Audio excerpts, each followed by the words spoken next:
యెహోవాకు కృతజ్ఞతాస్తుతులు చెల్లించుడి, ఆయన నామమును ప్రకటన చేయుడి, జనములలో ఆయన కార్యములను తెలియజేయుడి.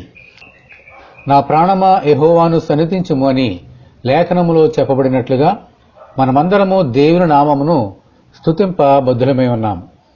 సర్వసృష్టికి సువార్తను ప్రకటించుడి అని లేఖనములో చెప్పబడినట్లుగా ఆయన సువార్తను ప్రకటింప బద్ధులమై ఉన్నాం.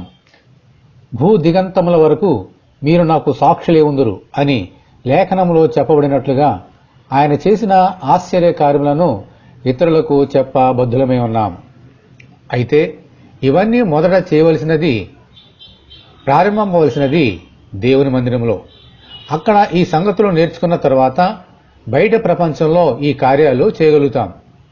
అప్పుడే మన ప్రభువైన యేసుక్రీస్తుకు శిష్యులుగాను సాక్షులుగాను ఈ లోకంలో జీవించగలుగుతాం.